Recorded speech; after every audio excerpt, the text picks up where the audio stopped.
Em Brasília, o projeto que regulamenta as redes sociais deve ser enviado ao Congresso Nacional nos próximos dias. Confira agora na reportagem do Igor Damasceno.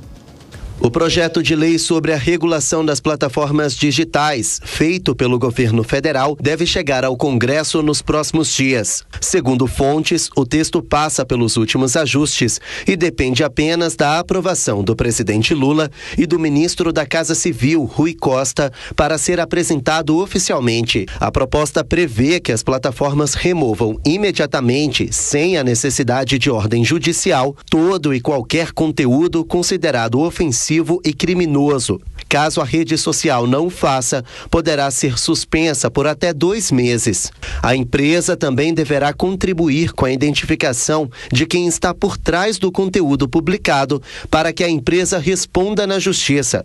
O governo considera conteúdo criminoso publicações que exponham pessoas, sobretudo menores de idade, a situações de exploração e abuso, que estimulem suicídio ou automutilação, que ataquem ao Estado Democrático de Direito, que estimulem atos de terrorismo ou que firam a dignidade humana. O projeto de lei foi desenhado por técnicos dos Ministérios da Justiça e da Fazenda.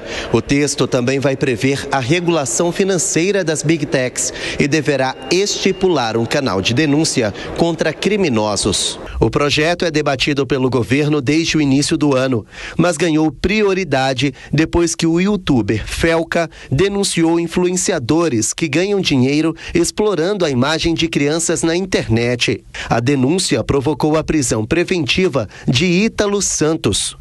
A oposição teme que a discussão possa se transformar em censura na internet, como explica o deputado Gustavo Valadares. Eles estão utilizando da dor das crianças, da dor da sociedade, para empurrar uma pauta nefasta, que é a censura às redes sociais. A esquerda que não tem histórico de proteção das crianças. A esquerda que sempre lutou contra a CPI da Ilha do Marajó, por exemplo, que visava investigar denúncias feitas de exploração sexual infantil lá na Ilha de Marajó. A esquerda que muitas vezes ridicularizou a luta da atual senadora e então ministra Damares, que combatia veementemente a exploração sexual infantil. Agora querem utilizar a dor das crianças para empurrar essa pauta de censura. Em disputa aberta com o presidente Donald Trump, o presidente Lula tem repetido que as Big Techs americanas precisam seguir a lei brasileira. Ele disse que não vai aceitar que o Brasil possa regular as Big Techs dele, as plataformas digitais. E nós vamos regular, porque quem está atuando no Brasil tem que cumprir a legislação brasileira e não outra legislação. Só tem um jeito de uma empresa não querer ser regulada aqui no Brasil, ela não está no Brasil. Mas se estiver no Brasil, vai ter que ser regulado. Apesar do componente político, o especialista em direito digital Frank Santa Cruz diz que é preciso endurecer as regras de uso das plataformas para proteger crianças e adolescentes. É fundamental nós pensarmos a regulação das plataformas, porque as plataformas, sejam elas divulgando conteúdos para uma sociedade melhor, ou conteúdos que atacam valores fundantes da sociedade, isso aqui não é uma questão de uma visão moralista, o fato é que as plataformas ganham de qualquer forma. Então, nesse sentido, nós temos critérios, regulação, chamarmos as plataformas à responsabilidade é fundamental. Nos bastidores, o que se fala é que o governo prepara uma cerimônia para apresentar o projeto de lei. Parlamentares vão ser convidados para a solenidade, num ato simbólico de convite ao diálogo sobre o tema. De Brasília, Igor Damasceno. Hora de análise aqui no Jornal da Manhã. Quero ouvir primeiro agora o Acácio Miranda. Acácio, nós vimos aí as várias faces dessa notícia, um caso deplorável, a prisão, depois nós tivemos aí a reação já em Brasília. Eu queria saber o seguinte, Acácio, hoje nós já temos leis que possam regular e nortear o comportamento nas redes sociais. Sempre, a cada momento, sempre regulação. Queria que você falasse um pouco sobre como é que é hoje no Brasil e podemos, claro, melhorar, aprimorar, mas de qualquer forma, aquilo que foi dito lá em Brasília. Pode haver uma censura também, Acácio?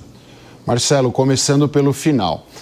Não existem no nosso ordenamento jurídico nem direitos absolutos. E eu digo isso porque nem a vida é um direito absoluto, tanto que nós temos a legítima defesa. É óbvio que todos nós temos o direito de emitir as nossas opiniões, todos nós temos o direito de nos manifestarmos, contudo, a partir do momento que essa manifestação, que essa expressão afeta direito de terceiros, nós seremos responsabilizados. Não à toa existe o racismo, os crimes contra a honra, os crimes contra a imagem, os crimes de ódio e assim sucessivamente. Mas cito isso para que quem nos assiste entenda duas coisas. Primeiro, já há uma regulamentação, portanto, em relação àqueles que cometem excessos através das redes sociais, regulação esta penal. Em segundo lugar, há o Marco Civil da Internet, que também regulamenta a utilização das redes sociais e a responsabilidade das operadoras e das Big Techs em relação às notícias e informações divulgadas através delas. É óbvio que as redes sociais vão evoluindo e a legislação precisa acompanhar essa evolução. Então é óbvio que as discussões precisam acontecer, mas não é uma legislação que vai resolver estes problemas como esse que nós estamos analisando. É uma questão muito mais pedagógica e cultural que de regulação propriamente. Agora eu chamo para conversa o Túlio Nassa. Túlio, o que eu percebo também é que as Big Techs não estão muito interessadas e dispostas a regular de forma mais punitiva esses conteúdos, até porque elas ganham muito dinheiro com eles. Você acredita no posicionamento do nosso governo quando realmente enfrenta isso ou diplomaticamente já estamos numa situação difícil com os Estados Unidos e isso pode piorar ainda mais? Olha, Márcia, eu não acredito no nosso governo quando pretende levar adiante essa regulação. Por quê? Eu vou explicar.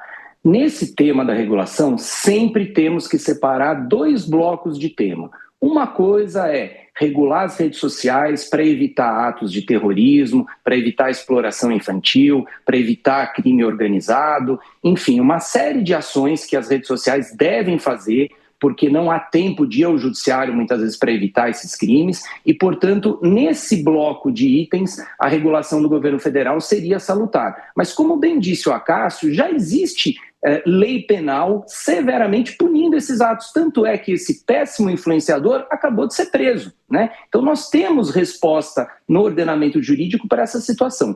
O problema está no outro bloco de itens. O problema está em que o diabo mora nos detalhes. Qual seja, aquele jabuti, a pretexto de regulamentar crimes contra crianças, terrorismo, etc., quer se regular o direito de expressão. E por que eu falo isso? Uma coisa é você ofender alguém ou ir além do seu limite de expressão e responder num devido processo legal por essa ofensa. Outra coisa é, previamente, antes do processo, o governo federal criar um censor, um órgão do Poder Executivo, que é o que constava no PL anterior da regulação das redes sociais. Não sei o que vai ser feito agora, mas provavelmente vai no mesmo sentido.